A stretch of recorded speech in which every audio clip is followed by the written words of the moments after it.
Well, good morning, good afternoon, good evening, Forth enthusiasts, wherever you are all around the world. I'm Bill Ragsdale, the founding president of the Forth Interest Group. I wrote the Big Forth model back in about 1978 and led the implementation workshops that brought it popular to around the world. And today we will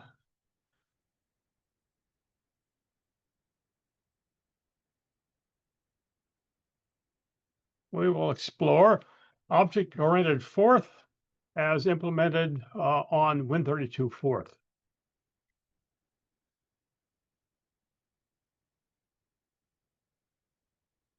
So to start off, the object-oriented programming for today was originally developed by Ole Johan Dahl and Kristen Nygaard in the 1960s, and it was implemented first in the language Simula.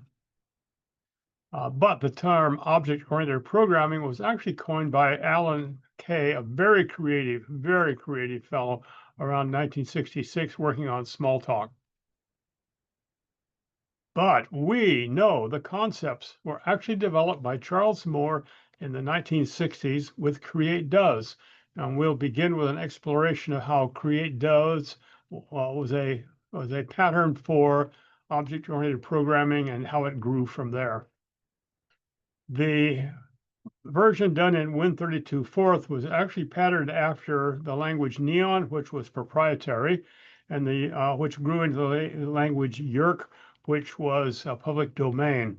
I have searched diligently for documentation on either of these, and since they predate the internet by about 20 years, I can find no comprehensive record of either Neon or Yerk. But Andrew McEwen did write a very nice introduction that's part of the documentation of Win32Forth. Today we'll look at the key elements of Win32Forth and how they correlate with components in Forth itself. I'll go through some of these definitions initially because they kind of threw me for a loop. The introduction to the language go through these definitions quite briefly without really expanding what they are or their details. They're just presented as a word with a quick definition. I'll try to enrich that. So first we begin with the concept of the class, which comprises similar objects, and it provides these objects with computational resources.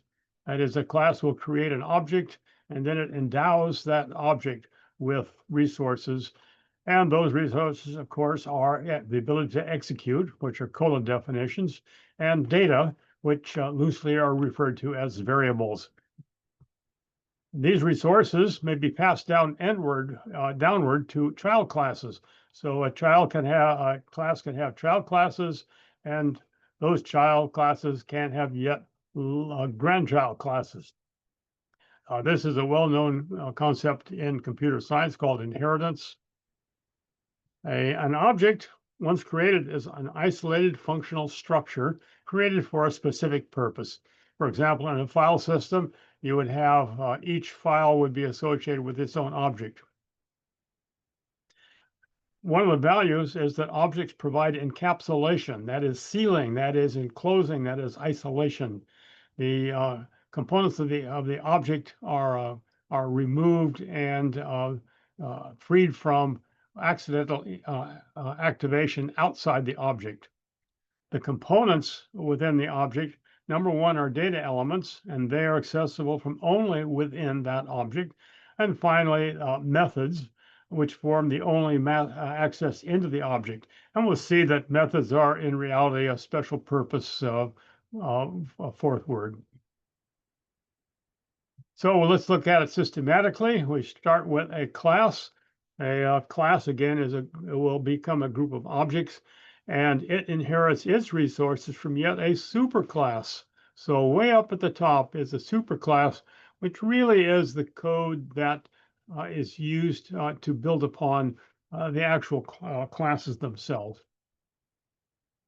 The class defining word then creates an objects, more than one object, and it itself is a defining word. So the class name that we create is a defining word, and it in turn will create objects which contain variables and methods. These data items inside the object are called instance variables. That threw me for a loop a little bit, but then I realized the word for instance means an example. So instance variables is an example of a variable which are located within objects. And we use the word instance variables to distinguish them from those that would exist in Forth overall. The executable code, which of course we normally call a colon definition, will be called a method. These are colon definitions, but they are usable only associated with an object. So that's part of the sealing process. External to an object, we have colon definitions, but internal to an object, we have methods. Parameters are passed to the methods via messages. Well, that threw me for a loop. What's a message? Well, in reality, a message is just a stack value, one or more stack values. You create stack values, you pass them to a method associated with an object, and something happens. So let's see how methods are applied. The key item here is that a method has to be associated with an object. Methods are shared, but they must link to a specific object. And we'll find out that the methods are in common. That is, a single method may be used by multiple objects, but when we use it, we have to tell the system which object it is associated with, and that is called the linkage. And there's three ways to accomplish this linkage to tie it to an object. The first way is when the method is inside an object and it refers to another method inside the same object. This is self-referential. So the object, as we will see in a little definition, the object just simply has a little pointer that said the following method is defined within this object. For example, here we have an example. The :M going to a semicolon M is the definition of a method, and this suggests that it's a colon definition, and it is, but it's a special format of a colon definition. It's followed in blue by product : Now, the programming convention in this implementation is that all methods end with a colon. This is part of the syntax checking, and whenever a method is suspected or anticipated, the syntax is checked to make sure it ends with a colon. So in this case, the method product is a multiplier. It will duplicate whatever is on the stack and multiply it. So essentially, it is squaring whatever the stack value is. Here's an example of usage, and remember, this would be within an object. So we now have a method called scale, and this is going to take the value, the parameter value given by length. Length provides a numerical value, and that is passed to product. Product needs to link to an object, and yet we have not defined any objects yet. So how does this work as no objects are defined? Well, simply is followed by the word self, and that means within this same object, it will go back to find a method called product, and we'll execute that. The second method is called early binding. In the early binding case, we are using a method associated with an object that already has been defined. So this is a simple case. You want to use a method, and you know the object it's to be used with. So we simply use the method name, and which is called a selector. We use that method name and follow it by the object, and that establishes the relationship. I'll show a simple object definition here. We create a class of objects, which we call my class. Now, my class being in blue is a defining word, and we'll see how it's used in a moment. Associated with it is an integer length, and then a method product, as we have just seen. And the sequence from class colon to semicolon class is the full definition of the object definer. Now let's define an object. We simply take my class, which remember is a defining word, and it takes my object, makes an object of it, and it passes to it all of the characteristics that exist for my class.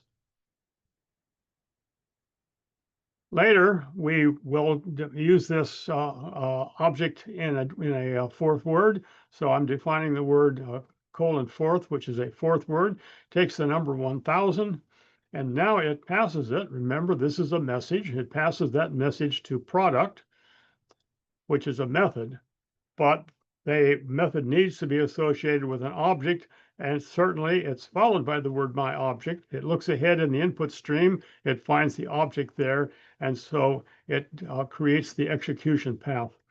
Remember, this is fully compiled so that the area 1000 product my object is compiled object into object code for later execution. Later execution will take the number 1000, put it on the stack, call product, which will square the value. So again, this is seeing what an early binding looks like, where the objects are known. What about the case when we've defined where we define words that are using an object, but we have not gotten around to defining the object yet? It's a very common case. Imagine we're creating objects that are a series of matrices. We'll define a lot of mathematics for the matrices, and then later on, we come along and define the matrices themselves. So imagine when we have a class that's been defined, we have the ability now to define objects, but we have no objects. So the late binding syntax will be used. The secret here is that the object is later passed by its address. When you execute the name of an object within a fourth typical usage, the memory address of that object is put on the stack, similar to the way that variables work. And that stack address on the stack is later used to locate the methods. A simple example here, again, we're creating my class, and we have an integer of length, which is a 32-bit number. And again, in this case, it's a little simpler. The word product simply multiplies length by whatever number is on the stack. We're going to use this definition. We're going to use this method. So we have a definition called area. Now for area, we'll take N1, which is its input parameter, and the address of the object. Remember, the object is not yet defined, so all we can do is utilize its address that would be later placed on the stack. Pass it to the method product. Now product knows where to go because it's followed by my class. So product then links back to my class, and sure enough, that's where the method of product colon is located. And so again, this can be completely compiled ahead of time, but the parameter and the address parameter has to be defined later. Now we come to the point of defining the actual object. So we're going to use my class to define the one of the objects, my object. Then its usage is with the number 1000 on the stack. This is passed as a message to my object. And remember, and the word my object puts its address on the stack. This passes to area. Area goes up to that colon definition, and we properly have a number N1 on the stack, which is 1000, and we have the address of my object. That's passed through the proper syntax to product in my class. It reaches into the object and executes. So again, we see late binding, in this case where the objects are defined after their usage. Let's talk about data structure and variables. These are the instance variables. That is the variables that are inside of objects. There's a very rich selection here. We can have a byte, of course, an 8-bit value. We can have a short variable, which is 2 bytes, 16 bits. We can have an integer, which is 32 bits or 4 bytes, or we can have a double integer, dint, which will hold a double number or a float. And each of these is followed by a name because they are defining words. So for example, byte will define a named variable with its given name, and it has the capability of fetching and storing a byte. A float can go into the size of double, or we can create it literally. B/float is the number 8, which is bytes per float in Win32Forth. The defining word bytes followed by a name will create an 8-byte value, which can hold a float by name. Another way is we can have an array of bits. The word integer holder sets aside a 32-bit area, and now we define bit fields. So the word 3 bits allocates 3 bits. It names them as that 3by, 3 bytes, 3 bits. And then it's followed by a 5-bit field. And then we have to conclude this with full allocation. So at the end, there's a 24-bit field named as filler. So here we see we can go a rich variety, anywhere from bytes all the way up to down to bits. And finally, there is a simple way to make very modest databases where we can define a record and we can define the fields within the record with the record colon and semicolon record. Let's go on to an example. This is the old way of doing it with create does. This is the way we would approach the project using regular forth. We'll define a word called set birthday. In this case, we give it a month, a day, and the address of a name. This is a typical forth structure with to store. It'll store a double number into that variable name, the month and the day. Get birthday, simply give it the address of a name, and it will extract the month and the day returned on the stack. Let's use these commands now. We'll create a defining word, family. So this will create family members. When we execute family, the word create will create a new header for that element, and the 2 cells allot will allocate 64-bit field, 2 cells holding the information. And as we know, it does later on will return the address of that field. We'll now define a couple of family members. So the first family member is Betty, and the second family member is USA. So now we have these 2 family members defined, but with no information currently stored. Now we'll initialize Betty. Her birthday is October 5th, 10/5. That's passed to Betty. The does code executes for a set birthday, and the double number is stored into Betty's address. For the United States of America, we know the birthday is July 4th, so we will pass 7/4 to set birthday associated with USA. So we've created some family members, given them some information, and now a simple report. We go to Betty. That command yields the address of Betty, and get birthday pulls the 2 numbers off of from Betty's storage, and that little dot quote or dot paren sequence gives us a report. So upon executing that, we will see the message for Betty, month 10, day 5.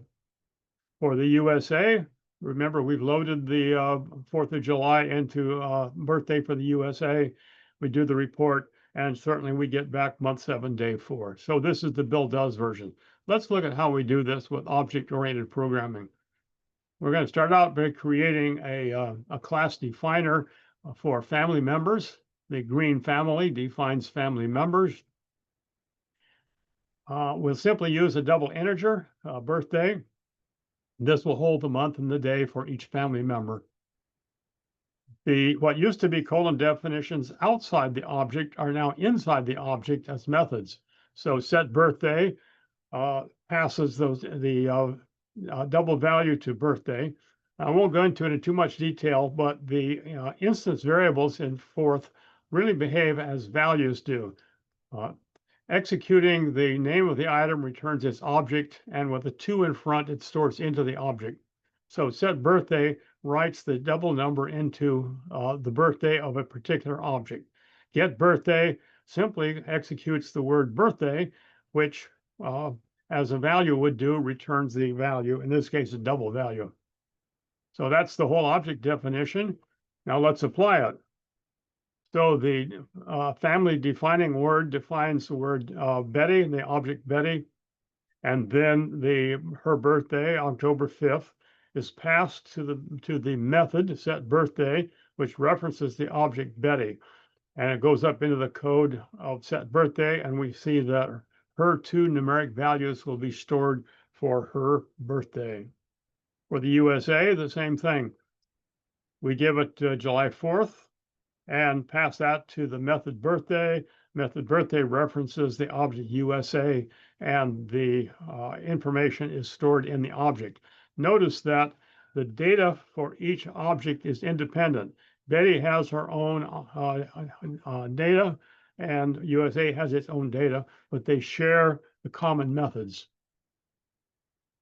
And for a report, we execute get birthday, which looks forward. Now, this is prefix notation. The object-oriented programming uses a mixture of postfix and prefix. You have to take a little bit of work to get used to that. So we begin with get birthday. As it executes, it looks ahead in the code and sees that it's followed by an object. So it goes into that object and executes get birthday. And again, we get the similar message. The syntax on the report is identical, and the output message is the same. For Betty, we get her birthday. For the USA, same way, we go into get birthday, but now it goes into the USA object, which, remember, has its own information, its own variables, and out comes birthday for America. Now to an example that's quite a bit richer. We're now going to use United States presidents. Well, to establish the presidency, first we have to establish the U.S. Constitution. So we will create a class that has a single member U.S. Constitution. It inherits from the super object objects. Object is the origin for the code for all objects, and in it is actually the execution methods, or all the code that makes objects work. So in this case, a class inherits from the superclass object.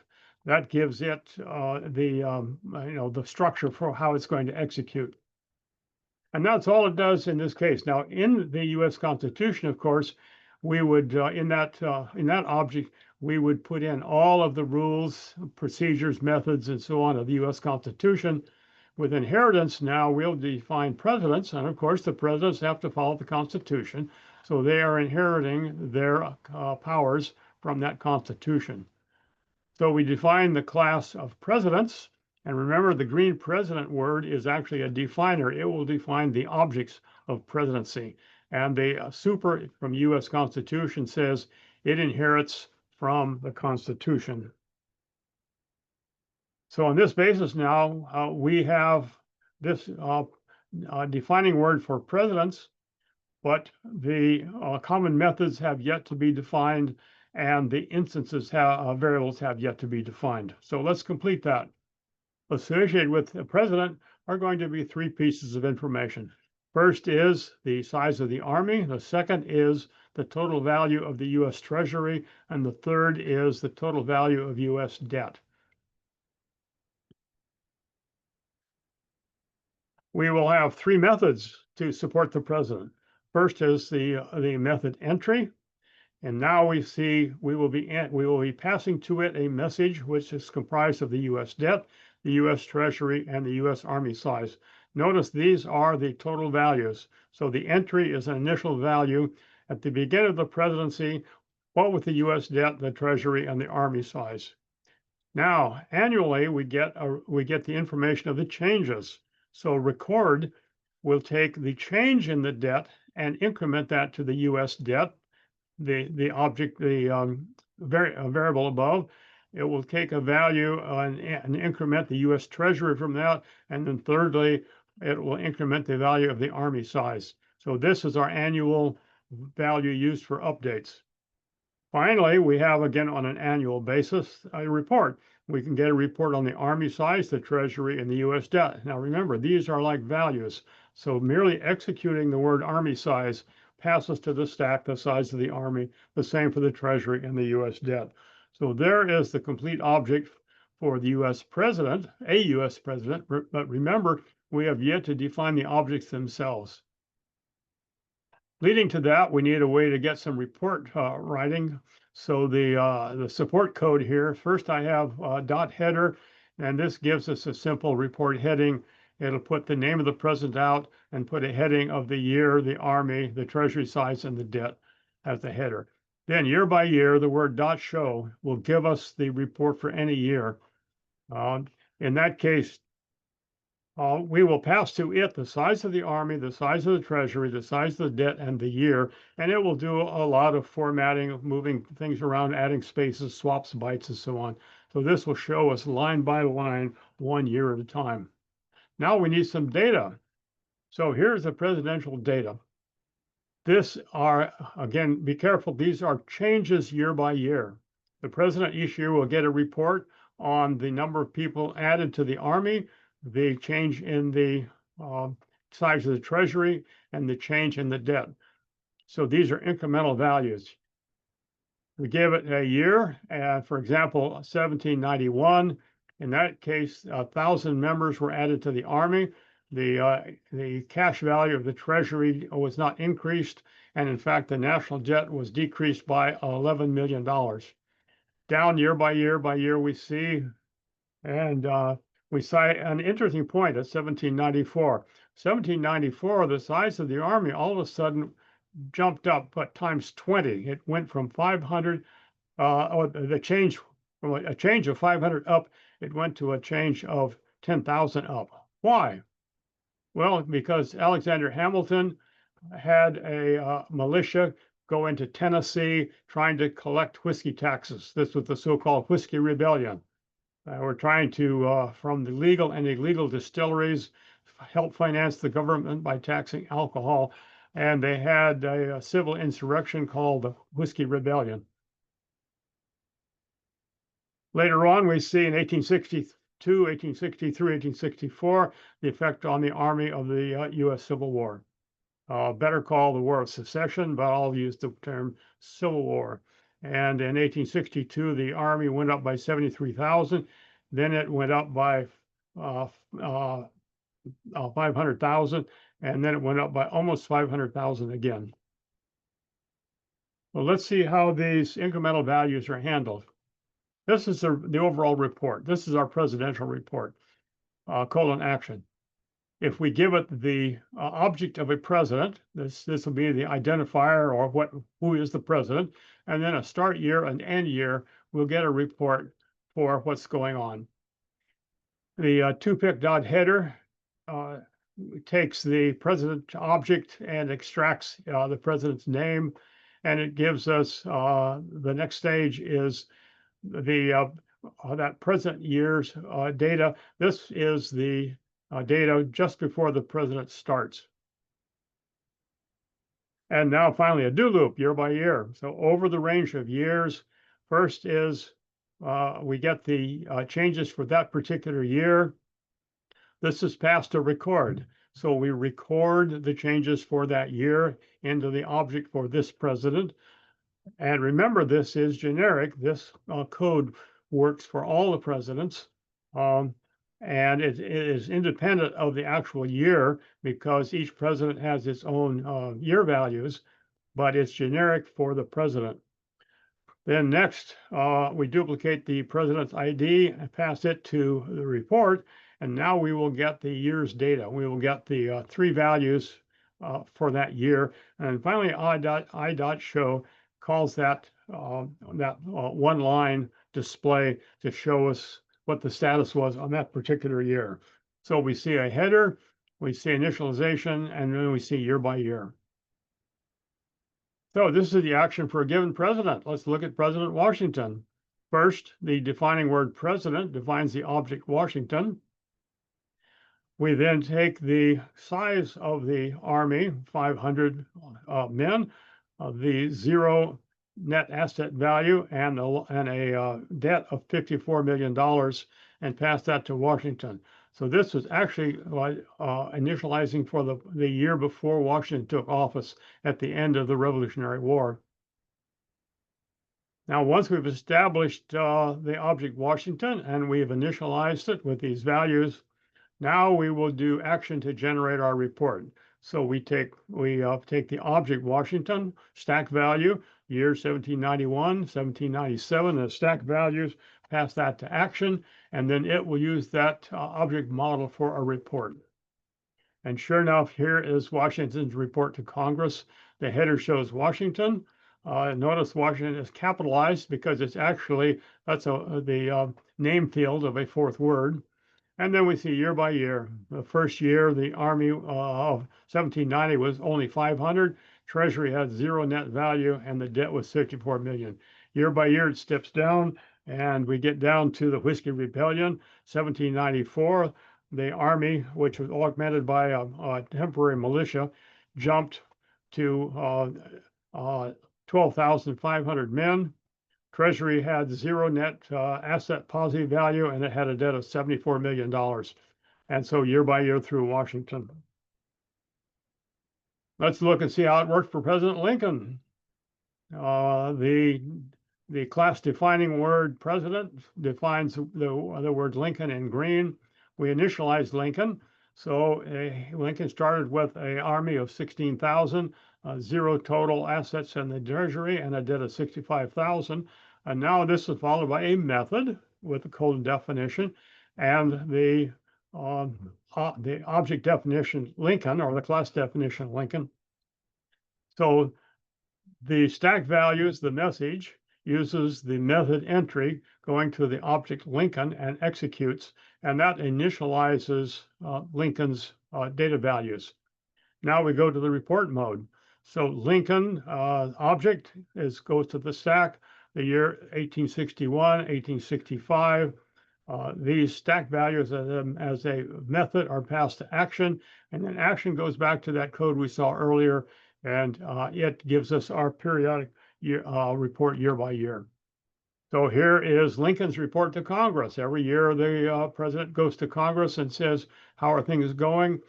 First year, Lincoln in 1860, as he came into office, he had an army of 16,000. Treasury was zero and a debt of $65 million. And then the next year, the army went up slightly by 400 and so on. Now we do see, of course, some big changes because in 1862, there began to be problems with the Southern secession and the Civil War began.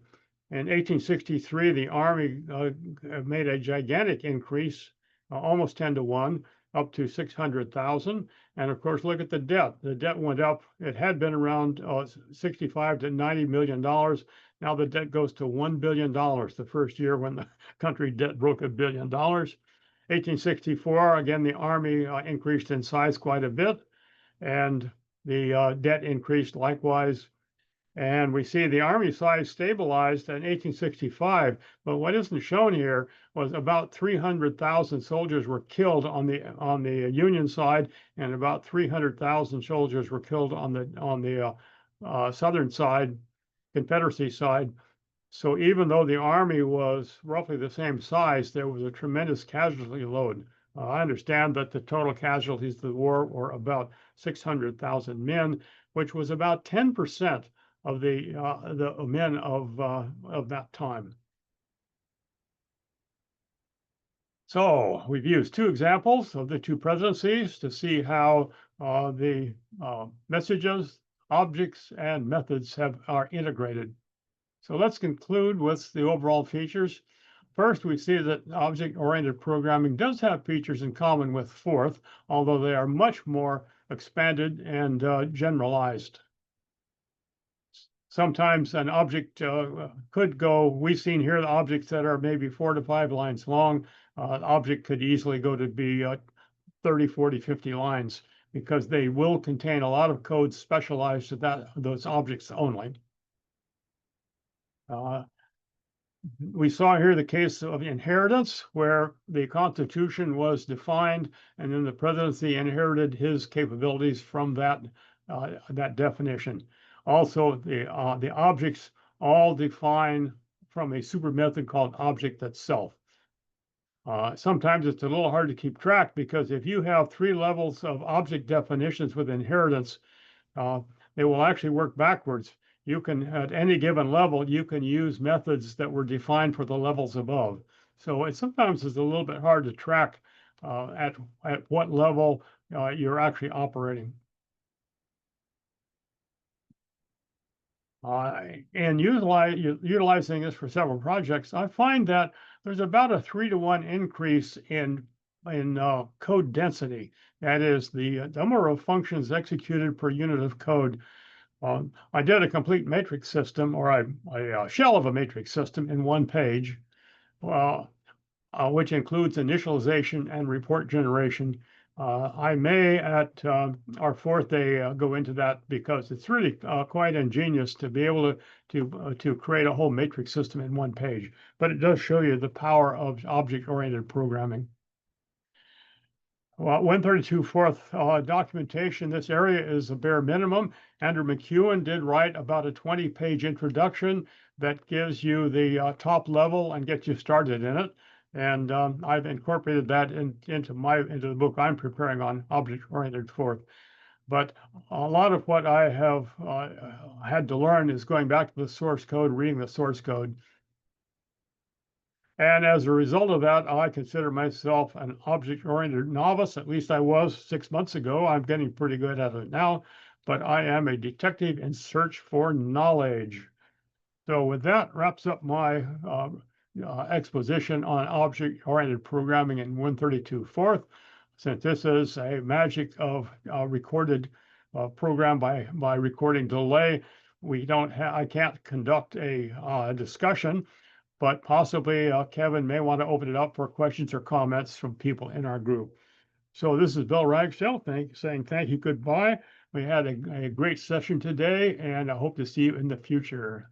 And I'll turn it back to Kevin for our wrap up. Thank you.